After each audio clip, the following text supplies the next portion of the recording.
आज हम शुरुआत करते हैं वेद से। वेद का शाब्दिक अर्थ होता है ज्ञान। यह सबसे प्रमुख ब्राह्मण ग्रंथ है। देखिए, यह एकमात्र वेद है जो गद्य और पद्य दोनों में है।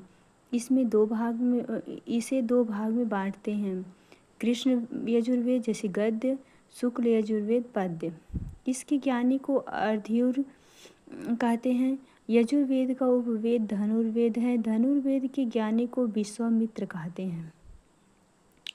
अथर्ववेद, इसकी रचना सबसे बाद में उत्तर वैदिक काल में हुई। इसमें 5849 मंत्र हैं तथा 731 सूक्त हैं। इसमें जादू टोना, वशीकरण, रोग निवारक, औषधि इत्यादि की चर्चा है। अथर्ववेद का उपवेद शिल्पवेद है। अथर्ववेद के ज्ञानी को ब्रह्मा कहा जाता है। अथर्ववेद ऋषि ने इस वेद को लिखा है। अथर्ववेद में सर्वप्रथम मगध, अंग और राजा परीक्षित के बारे में उल्लेख किया गया है।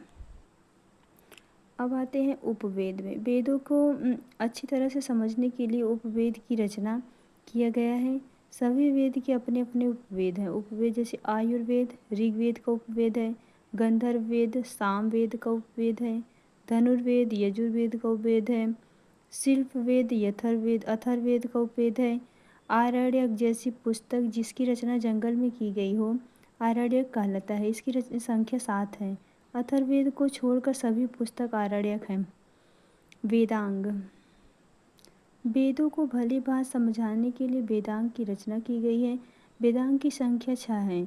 व्याजो निश कच्छ, व्याकरण ज्योतिष निरुक्त शिक्षा कल्प छंद। व्याकरण वेद के मुख, ज्योतिष खगोल विज्ञान वेद की आँखें, निरुक्त शास्त्र जो है वेदों का कान, शिक्षा शास्त्र वेद का मस्तिष्क, उच्चारण का विज्ञान, कल्प शास्त्र कर्म कांड का प्रतिपादन, छंद शास्त्र वेदों मंत्रों के सही उच्चारण। व्याकरण की पहली पुस्तक पाणिनि की अष्टाध्यायी थी। ज्योतिष की सबसे बड़ी पुस्तक महाभाष्य है। निरुक्त की रचना यास्क महोदय ने किया, जिसका अर्थ निर्वाचन होता है, अर्थात वैदिक शब्दों का अर्थ व्यवस्थित रूप से समझना ही निरुक्त का प्रयोजन है। गौतम ऋषि ने कल्प की रचना की। वेदांग पढ़ने वाले अध्यापक को उपाध्याय कहते हैं। पुराण, इसकी रचना महर्षि लोमहर्ष तथा उग्रश्रवा ने किया। इसकी संख्या 18 है। इसे 5वां वेद या वेदों का वेद कहते हैं। इसमें प्राचीन राजवंशों की जानकारी मिलती है। स्त्री और शूद्र को इसे पढ़ने की अनुमति नहीं थी, वे इसे सुन सकते थे। विष्णु पुराण, इसमें मौर्य वंश की जानकारी मिलती है। मत्स्य पुराण, इसमें सातवाहन वंश की जानकारी मिलती है। इसमें विष्णु भगवान के 10 अवतारों की चर्चा है। वायु पुराण, इसमें गुप्त वंश की जानकारी मिलती है। इसमें लिखा है कि समुद्रगुप्त का घोड़ा 3 समुद्र का पानी पीता था। अब है उपनिषद, इसका अर्थ होता है गुरु के समीप बैठकर ज्ञान प्राप्त करना। यह ब्राह्मणों के विरुद्ध राजपूतों की एक प्रक्रिया मान जाती है।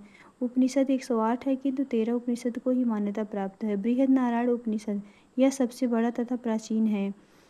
कठोपनिषद, इसमें यम और नचिकेता की चर्चा है। इसमें ओम शब्द के महत्व को दर्शाया गया है। मुंडकोपनिषद, इसमें सत्यमेव जयते की चर्चा है।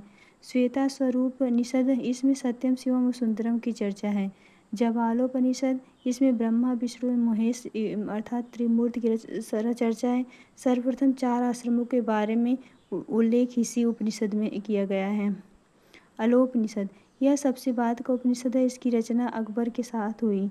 नोट, उपनिषद मूलतः दर्शन का आधारित है। यजुर्वेद के प्रमुख उपनिषद कापोपनिषद, मैत्रायत्री और श्वेता स्वरूप निषद। सामवेद के प्रमुख उपनिषद है छंदोग्य तथा जैमिनी।